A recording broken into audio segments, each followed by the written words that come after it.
Alright boys, how we doing? So as you know, the consistency on my channel is dead now. And I'ma take the L here, bro. Now I was gonna say that I ran out of video ideas, but there's always video ideas. I just didn't want to put the work in. Even today I didn't want to make this video, but here I am. Just do the hard work, especially when you don't feel like it. So in this video I'm talking about how to actually handle a street fight. You know, as a fellow youth, someone who gets into stupid beef, stupid fights with people, I'm gonna tell you about all the lessons that I've learned, and and I'm gonna put all of the knowledge and wisdom over here, bro. Because this video is gonna be packed full of value. Because I feel like so many YouTubers, including Hamza, bro, they miss out on like so many important points, and they give you these stupid points that don't really matter, that are not really realistic. Let me give you an example. Even though I love Hamza's videos, bro, like one video he made titled "How to Reclaim Your Male Aggression." He said, listen, if one kid annoys you, he's being rude to you, like start shouting back at him, start throwing water bottles at him. I mean, listen, if you're in year 5, you can do that. If you're below like year 11, you can do that, because at that time it's your school's responsibility to keep you in school. But once you get into the real world, once it gets more realistic, once you get into like sixth form, into college, university, it all comes down into your own skills, into how good you can anticipate the situation, how good you can de-escalate the situation. Because bro, even if you get caught having a fight, and it's not your fault, if there's no cameras there, bro, you're gonna lose your position in school. They're gonna kick you out, bro, because no longer they no longer have to keep you there. It's your own choice. You chose yourself to be in that school or college. Once you go into those higher levels, and bro, trust me, if the police gets involved, that's gonna be on your criminal record for the rest of your life, bro. Any job you take, they're gonna ask you first of all, do you have any criminal record? And if you do, bro, they're gonna have to start having second thoughts on whether or not to hire you. So like, don't go for that unrealistic advice, man. In this video, I'm going to be telling you 3 stupid mistakes that me and my friends have made that you can avoid, bro, easily. If you want to avoid getting into like stupid trouble. And the saying goes, men learn from their mistakes, and wise men learn from the mistakes of others. So the first mistake is, I have this friend in my school. So like, you know, there's houses for each year. We're in year 12 and our house is Hadley. So therefore our PT, like, bro, if you don't know what PT is, bro, click off. So like, our PT is called 12th Hadley. 12 Hadley.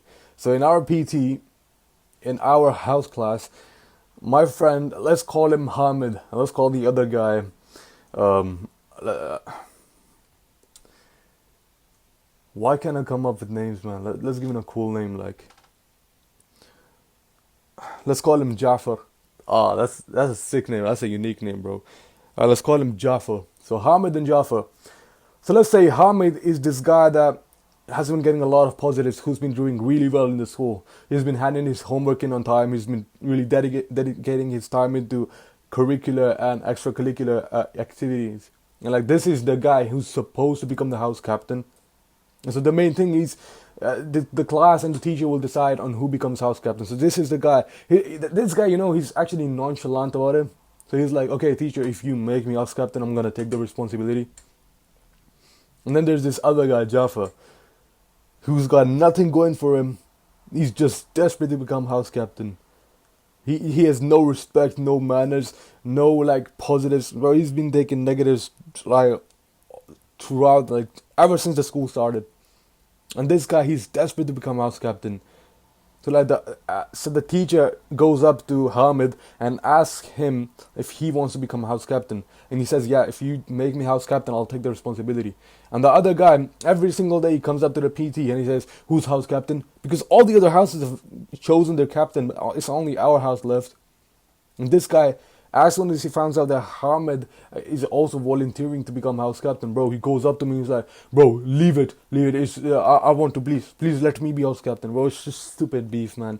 And the other guy's like, alright, may the better man win. That's what he said. And now it's on, bro. So the PT asked them both to give a speech about why you want to become house captain, and they both gave a speech. But when it was Hamid's turn, this guy Jafar, bro, started shouting stupid stuff at him, like started being rude, like boo boo in front of the class and making the class laugh at him. So obviously, like Hamid is not the type of guy that would take disrespect like me. I wouldn't have taken that disrespect. But listen, at that time, he didn't know what I'm about to tell you after I'm done with telling the story. So, again, at lunchtime, so at that time, Hamid says nothing, yeah? At lunchtime, uh, like when lunchtime is over and Hamid is leaving with his friends, including me, I'm with him. So, that guy Jafar, again, he comes up with his friends and starts shouting stupid stuff, the same stuff at him, over like the cafeteria. And this time, bro, you know what Hamid does? Ahmad says, listen, I won't take disrespect. I'm not that type of guy. He calls him over. He says, listen, hey, you, come here. And then the situation starts escalating. They're almost getting into a fight, bro. But like their friends come in and then stop the fight. So, and then again, the head teachers get involved. And it's just a big mess, bro. Again, listen, the lesson here is to avoid confrontation. You won't get much out of it. Listen, if it's not school, if it's real life, and if you have to confront him, like if he like physically touches you, like physically pushes you or something, if you have to confront him, then do it. But other than that, bro, you'll get nothing out of it. And so the first thing you must do is go talk to a teacher. Now you might think, bro, like you've got this little boy mindset that you can't talk to a teacher, bro. Listen, I know it feels weird. I know you might get made fun of by talking to the teacher, which you probably won't. So go talk to a teacher. Like, don't talk to him like a little kid, bro. Don't tell him like, oh, this boy's hurting me. Listen, here's how you talk to the teacher. You go up to him. Listen, sir, I've gotten into this trouble before, and I've been told by the headmaster, a head teacher, to not take things into my own hand. And listen, this guy is being an idiot with me. And again, I don't want to lose my position. Okay, and don't tell him that I'll mess him up. Nothing, bro. That sounds unprofessional. That sounds amateur. So tell him, listen, I don't want to take things into my own hands. I don't want it to escalate. So please go talk to him, tell him to stop. That's all. Don't tell him, bro, if he doesn't stop, I'll beat him up. Don't do that yet. And once you've told the teacher probably won't do anything because like they're useless in this matter. They never do anything. So don't confront him. Don't confront that guy, bro. You won't get much out of it. Unless you absolutely have to, unless it gets physical, unless he assaults first. For that you must stay ready, and I'll get to that. So, listen, the main thing, if he's bothering you at this point, the main thing he's trying to do is he's trying to get onto your head, and that you cannot let that happen. Because if you start showing him signs that he's starting to get onto your head, that you're actually being bothered by him, he'll do it even more. Because now you're telling him that he's succeeding at what he's trying to do. So keep your mind clear, bro. So listen, there's things more important that you should be worried about. And you know the author of the book, The Subtle Art of Not Giving a F, he said that the reason you care about what these other people say is because you don't have a much more important thing to worry about. And again, bro, you've got more important things to worry about than him. And I'll get to that example as well. But first, you might be thinking, okay, what if he confronts you? What if it gets physical? And let me tell you, a few days ago, I went to the gym with my friends, yeah? And this has never happened in the gym before, because in the gym it's usually a friendly environment. So there's this guy doing lateral raises, like on the lateral, no. So there's this guy doing lat pull downs on this lat pull down machine. And I think he was a psychopath, bro. So like someone walks past him, not me and my friends, but someone walked past him, someone we didn't know. A random guy walked past him, and probably by mistake, bro, he touched his weights. And that guy started eyeing him up, started shouting at him across the gym, bro. Are you okay? You? And then my friend walked past him, and he didn't mean to. But like, listen, you might do this as well, but like when someone walks past you and he's looking at you, like not looking at you, like staring at you, if you guys make eye contact, if you're like me, and I try to avoid that now because I've learned my lesson. If you're like so you'll usually hold eye contact with him. So like, it'll be a contest of who looks away first. It's all ego driven, man. You think it gives you respect? It's not worth it. There's 1,000 other there's unlimited other ways that you can gain another man's respect. And holding eye contact with him is not a significant one. Just try to avoid that, bro, because I've learned my lesson. My friend, he walked past him, and like that guy was staring at everyone. So like my friend stared back at him, didn't stay back, but like held eye contact and did this and kept walking on. So that guy, he came up to him, he came behind him, he started shouting at him. My friend, bro, because we were used to this, because this was normal in the gym, he didn't have a clue who he was talking to. He looked back, he was like, bro, you're talking to me? And that guy was like, yeah, you were looking at me, bro. You okay? I started shouting like that. And my friend was like, yeah, I'm okay. You okay as well? It's weird, bro. And then he tried to de-escalate the situation, so he kept walking on. So my other friend was there, and he walked up to him, and he tried to de-escalate the situation. So he tried to calm him down. And by that time, my first friend, the guy who had the altercation with this guy, he had already gone on to the next... he had already gone across the gym to the next machine. And then again, that guy, he said... And by now, my second friend had calmed the situation down. And so that dumbass went back to his machine, and he had already continued his workout. But now he was staring at my friend across the gym. And my friend, he made eye contact with him again, and he stayed back. He was like, bro, yeah, why are you looking at me? They both there, bro. Stupid ego contest, man. And then that guy, he immediately got off his machine. He told my friend, hey, yo, I'll meet you outside. And he went and got his stuff. He came back. He was like, come outside. And bro, obviously, it's not worth it having a street fight. And my friend knew it. He was like, bro, I don't have time for this. And even though we could have taken this man on, he was like a 40-year-old guy, but he was bigger than all of us. We could have taken him on a fight, but we don't give importance to these stupid people, man. So my friend just ignored him and continued working out. That guy, he came back and he confronted him.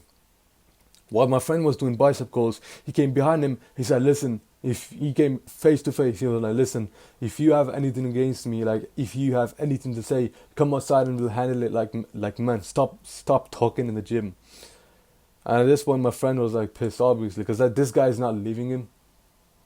At this point, other people got involved and they de-escalated the situation. Even though my friend was getting ready to fight, he walked off. He made a good decision. He made the conscious decision to not be blinded by his ego. Because at this point, as other people were walking in, he knew that this situation could be de-escalated. So he wasn't a fool. He didn't try to escalate the situation himself.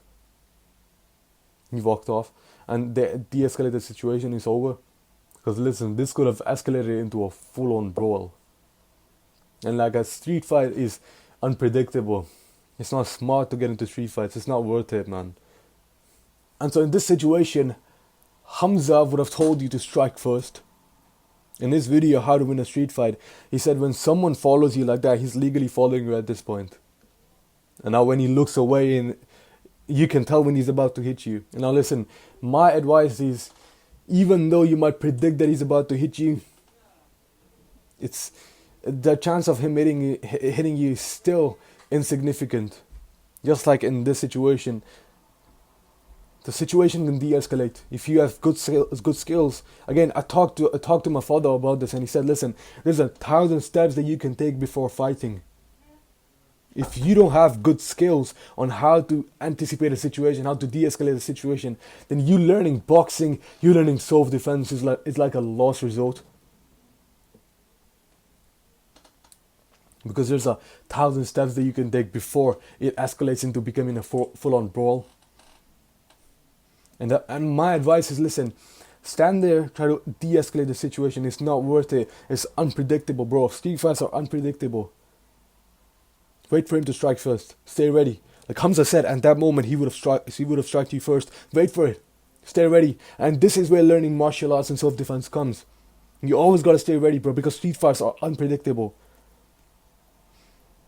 Listen, when you learn martial arts, bro, that natural. If you're like me, bro, you might have this anxiety when you go out. So like you might think that everyone is your enemy, everyone here is trying to fight you. But when you learn martial arts, bro, that anxiety goes away because now you know that you can handle a situation like that. If it gets into a fight, you can defend yourself and your family and your friends. So what, in my opinion, what you should do is wait for him to assault first.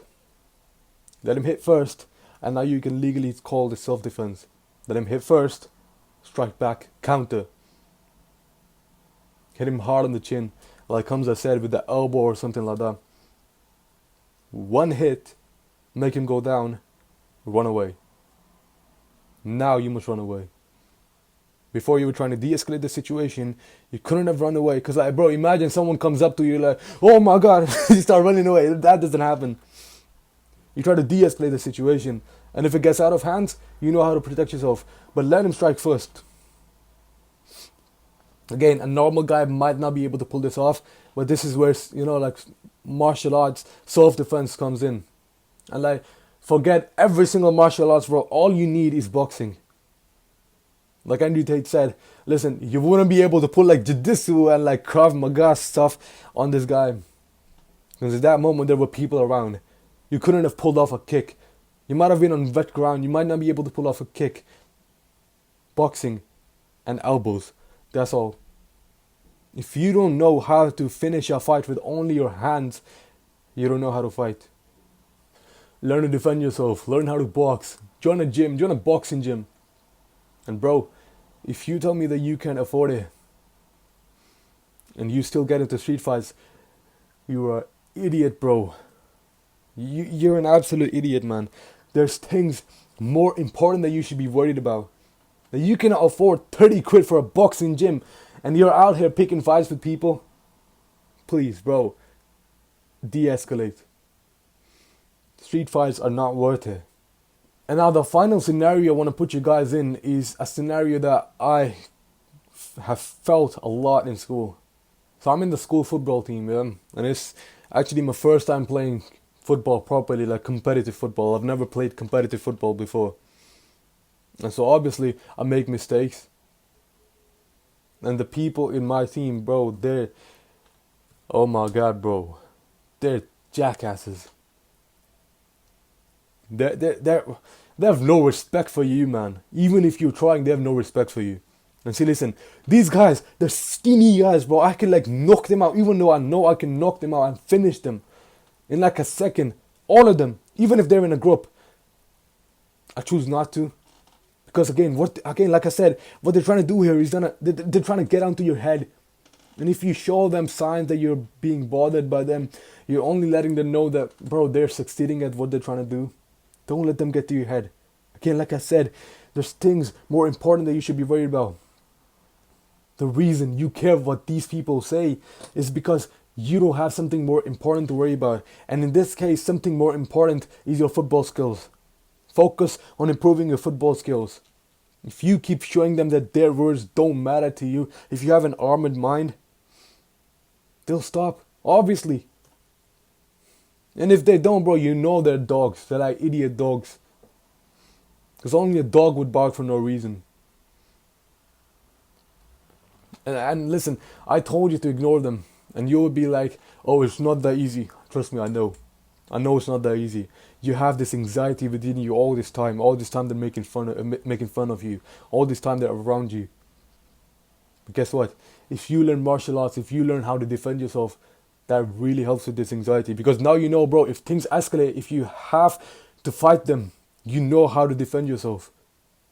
So now you don't feel the need, the subconscious need to show that you can fight. Now you know you can fight. So what are the 3 main things we've learned in this video? Number 1, avoid confrontation at all costs. It's not worth it. Street fights are unpredictable. Number 2, let him strike first. Even though most people will tell you to strike first, bro, you can almost always de-escalate a situation. It all comes down to your skills. You should be focused more on developing your anticipation skills rather than your fighting skills. Because there's always 1,000 steps you can take before a fight gets out of hands. And number 3, ignore. Ignore. Go tell your teacher if you can, and then ignore. Again, like I said, if you're worried about what other people think, if you're worried about the negative remarks of other people, that's because you don't have a more important thing to focus on. In my case, it's football. I must be focused on something more important, which is developing my football skills, so that I don't get made fun of in the first place. I should not be focused on these dumbasses' negative remarks. And you know what will help you in all three of these main points? Learning self-defense. Learn boxing. Learn how to defend yourself and your loved ones, so that you don't feel that stupid anxiety, that stupid subconscious need to prove that you can fight anymore. Because now you will know that you can defend yourself and your loved ones. Have humility. Refuse to be blinded by your ego. And go train. Develop your skills. Do not get emotional.